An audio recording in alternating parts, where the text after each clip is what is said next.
This is Who is Jesus Online, where we circumspectly inspect the circumstances surrounding the so-called Savior of the world, Jesus of Nazareth. Welcome.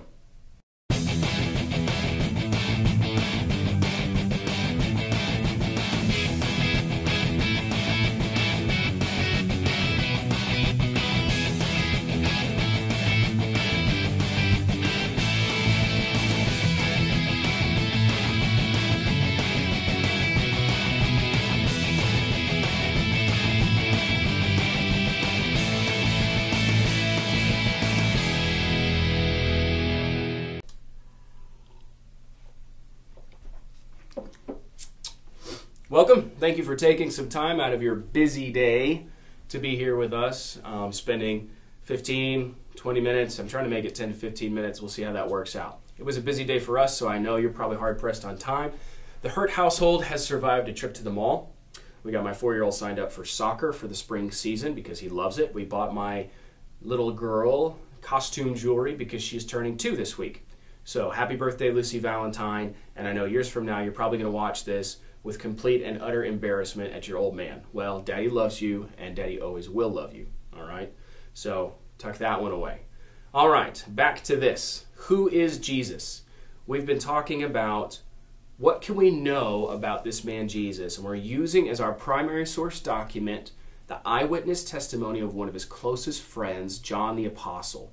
He wrote this book down to tell us what his best friend was like.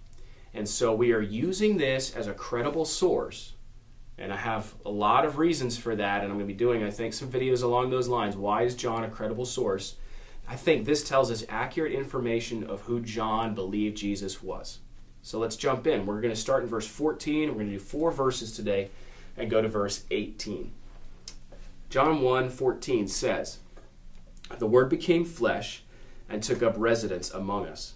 And we observed his glory, the glory as the one and only Son from the Father, full of grace and truth. And John testified concerning him and exclaimed, 'This was the one of whom I said, the one coming after me has surpassed me, because he existed before me. Indeed, we have all received grace after grace from his fullness. For although the law was given through Moses, grace and truth came through Jesus Christ. No one has ever seen God. The one and only Son, the one who is at the Father's side, he has revealed him.'" All of chapter 1 is leading up to this first verse in 14. It says, "The Word became flesh," the Logos, God's self-expression put on meat. This is the most kind of graphic word we could use for flesh, meat. This is God with meat, kind of God Con Carne, actually would be pretty close, because this word flesh is where we get our word carnal from, or where we get the Spanish word carne for beef from. So, and not only did the Word put on flesh, physical, he took up residence among us. So this is really important then. John doesn't believe that Jesus was a vision, that he was a ghost, that he was some kind of supernatural existence, that he wasn't a guy who was possessed by God. None of those things. He believes that God himself put on humanity. And so he has this physical presence. I mean, John lived with the guy. He probably smelled his BO. He saw him sweat. He saw him eat and drink. He watched him die. And so these things that we're going to talk about aren't a vision that people had. This man was real, that he existed. This is really critical, especially when we talk about something like the resurrection, because Jesus' physical body is necessary for those kinds of theological concerns. But beyond that, he took up residence among us. This is a phrase that almost harkens back. He pitched his tent. He set up his tabernacle with us, looking back to the Old Testament when God lived with national Israel inside the tabernacle. And so you've got a direct comparison. The Word, God's self-expression, put on flesh and then spent time among us, making a one-to-one parallel with the God of the Old Testament. And we observed his glory, although it was veiled. So this is interesting. It's the glory as the one and only Son from the Father. So God and Jesus share a glory because they share the same essential nature.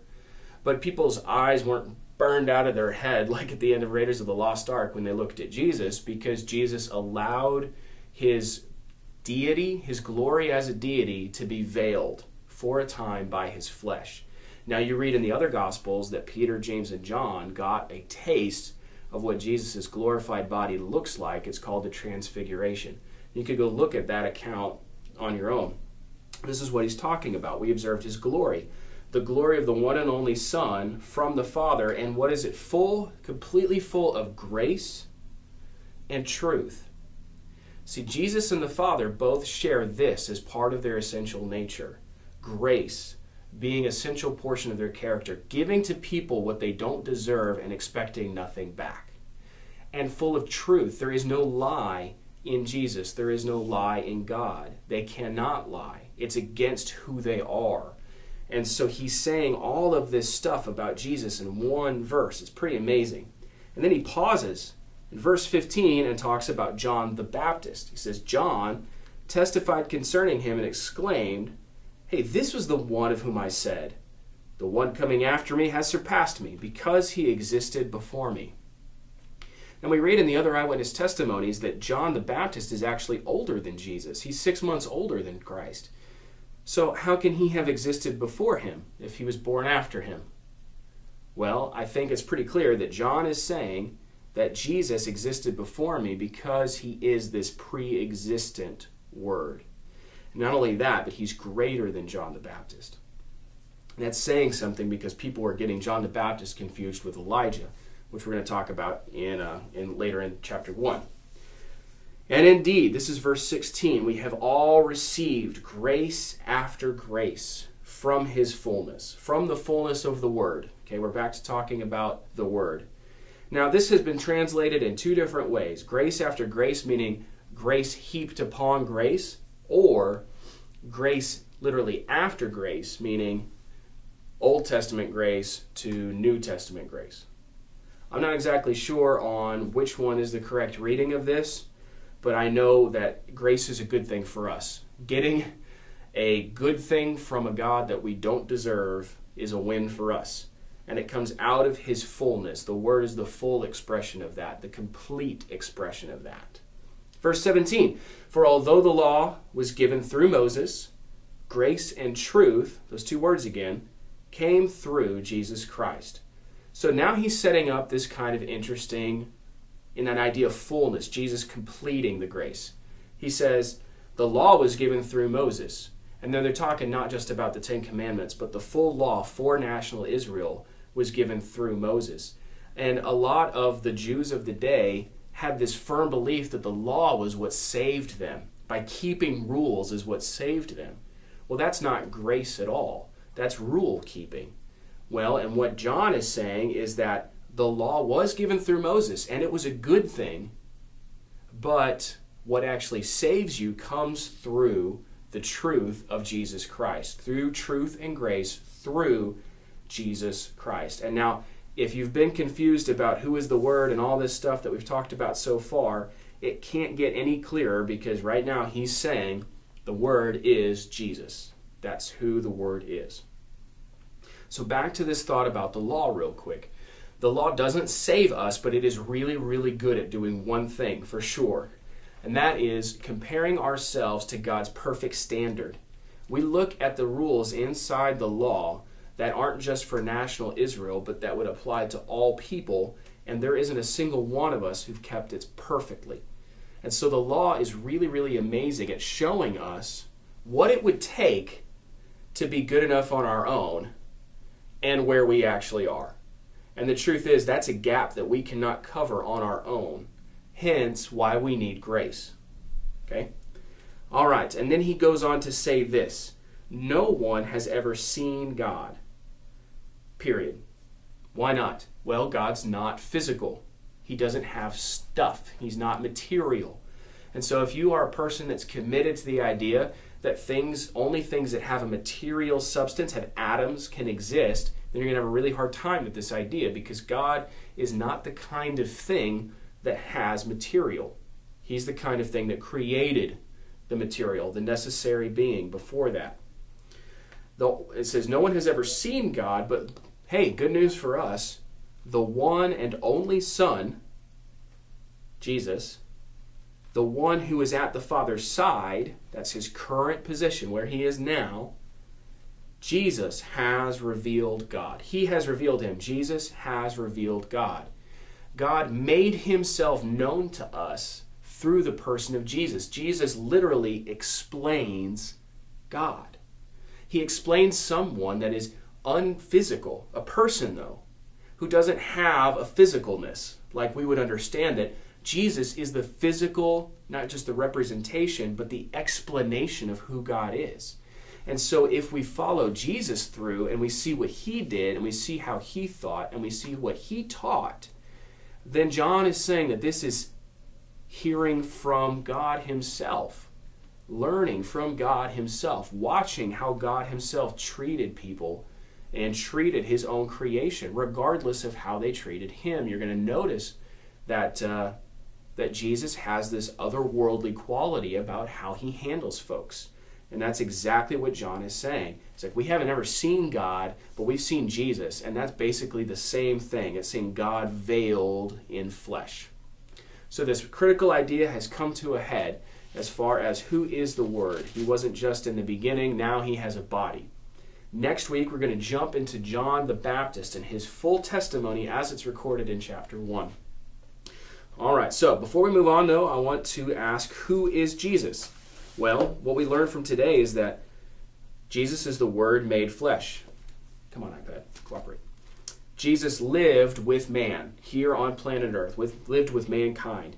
He was full of God's glory. He was full of grace and truth. He's the Son of God. He's greater than John the Baptist. He's pre-existent, meaning there was never a time when he didn't exist. Grace and truth come to us through him, that he has seen God, that he is at God's side, and that he is God's very explanation of himself. Wow, that's some pretty amazing stuff. I think we better take Jesus seriously. We have to take John seriously because the man died believing these things. But I think that John is making a very good case for us to take Jesus seriously. Because if he really does turn out to be God, then everything that he said is absolutely true. And therefore we can take it to the bank, as it were. So ask this of yourself. All right, something to just kind of get your brain working on this stuff. Let's say that there was a foreign country and you were going to send somebody out to a group of people who'd never met you before, and you wanted that person to explain to those folks what you were like, to explain you. What kind of a person would you want to go do that? What kind of characteristics would they have? How would they, what would they look like? What would they dress like? How would they talk? What kind of key character traits would you want them to have? Just to get you stewing on this idea that this is essentially what God has done. Only it's not God sending someone separate than himself, it's God himself actually going. But just something to give you to think about. I think it's kind of an interesting thought. I think I'd like to send someone, I don't know, tall, handsome, ripped, a great dresser, obviously, and those kinds of things. Smart, kind, gentle, incredibly patient, well-spoken. I'd want the person to explain to folks who I am, to have all those qualities. So just something to get your brain rolling. So, hey, thanks for following me on Twitter at @TheDougHurt. Please send me some tweets. I get bored because nobody wants to mention me or talk to me or anything. That sounded whiny. No, seriously though, I really do want to talk with people. I value your comments. I value your ideas, and I'd love to kind of discuss and put some further commentary together on these kinds of things, especially religion and ethics and values, but also kind of anything. So, all right. Well, you all have a fantastic day. Enjoy your coffee. Try to survive a trip to the mall, and we look forward to hearing from you next time. Thanks. Bye.